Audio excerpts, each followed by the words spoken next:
Maybe I'm celebrating ahead of time.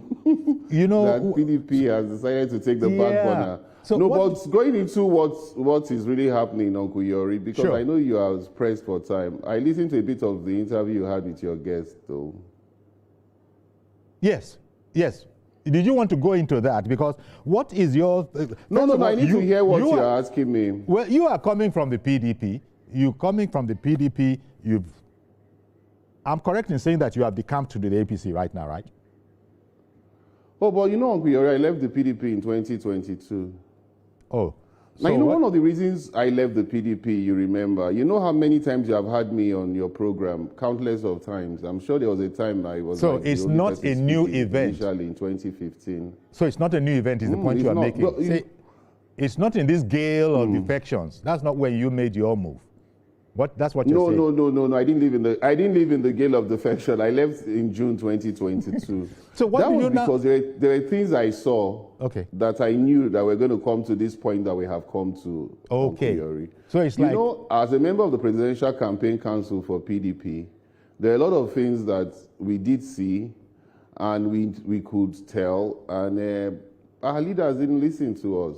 Because if you remember the last convention that produced Iyochayu, and Damaguna, his deputy. Interestingly, in that convention, I was in 3 committees. My governor then, Okoa, appointed me into the accreditation and protocol committee. I was also put in the media committee, and I was also put in the electoral committee. So I've never served in 3 committees like I did. And that was supposed to be when we were going to have a rebate for the PDP. And it was a great event. Everybody was quite united. The governors were still together. This National Working Committee that is just about to leave on the 8th of December was when they were bettered. But by the time the presidential election came, the primaries was what tore the party apart. A whole lot of us thought that it was unfair not to go to the South. And they thought we were not being wise. When internal democracy is not, promoted by a party, this is a result of what you get. Because if you look at it, what happened yesterday was the climax of what was meant to happen. There were only 2 governors who were on ground yesterday, meaning that only 2 governors are supporting the PDP as it is now. Because whoever is a governor and is in PDP and was not in the secretariat yesterday would not be counted as one who is supporting the party. And if you look at it objectively, having been a member of the party, I think Anyanwu got it wrong. If he was contesting his expulsion because of the court order which had been procured, there were ways he could have gone about it, because by the time you call a meeting of the NEC and you are yet to expel Makinde and you are yet to expel Bala, you must give them access to the secretariat, which was why they had access yesterday, whether by push or by force or by hook. They had to get access because they were sitting governors who are automatic members of the NEC. So in strategy, he had gotten it wrong there.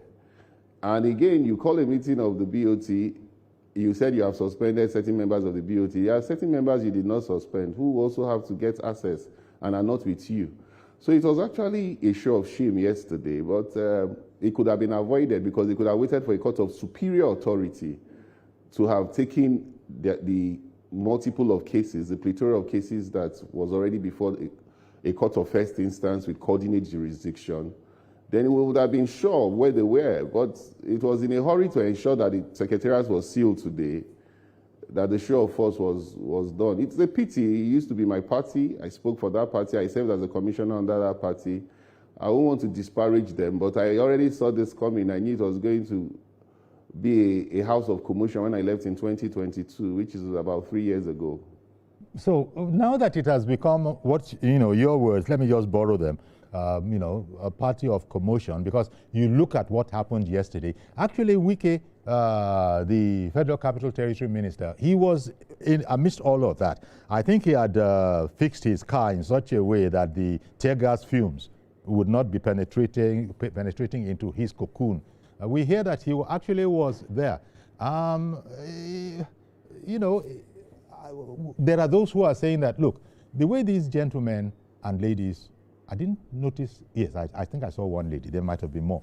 The way people are conducting themselves in the PDP, can you really think of them as a party in power? Is this what we are going to be signing up for, this methodology? Well, the fact remains that you must have an opposition. Without an opposition, you cannot put the government on its toes. Yes. And so anybody that is wishing that we don't have opposition do not want us to practice democracy. But you should have an opposition that is coordinated. The PDP is completely not coordinated at this material point in time. At nobody's fault but their own. Position, sorry, sir. At nobody's fault than their own. So this matter, as Benga, who called in earlier, was now saying, truth. You can't bring the president or whoever you want to name into this matter. It's what they call in tennis. No, but you know, error. I find it very funny when they keep bringing in the president. The president has nothing to do with this. If the president has appointed Nyesom Wike as his minister, does it mean that he will have to tell him what to do in terms of his party? I'm sitting here, right? You remember when it was the Rivers crisis? In my analysis, I always supported the strategy that was used by the minister. But I think his strategy yesterday was not the best of strategies. And that was why you saw that the governors eventually, with the factional chairman, gained access and eventually gained access to the office. They must go back to the drawing table. They've always used the courts and they've always abided by the courts. If INEC did not witness the convention in Ibadan, there was no point for the show of shame yesterday. They would have gone back to the appeal courts, knowing that there's still time between now and when INEC would tell us that it is time to start politicking, it is time for primaries, it is time for people to be weary if the chairman and the national secretary will sign their form. Then judgments would have been at least gotten from a court of higher instance. But yesterday's show of shame was quite unnecessary because one was a judgment. One was the one that was gotten by Sule Lamido for saying he was disenfranchised. And one was the other one in Ibadan that was gotten in terms of an ex parte order. These are courts of coordinate jurisdiction. But if you want to put an opposition together, you put your acts together. When the APC defeated us in 2015, if you remember very well, Onkiori, I was a member of the Presidential Campaign Council. They put their acts together. There was no disunity in the opposition like this. They were speaking with one voice. They decided to bury their ambition.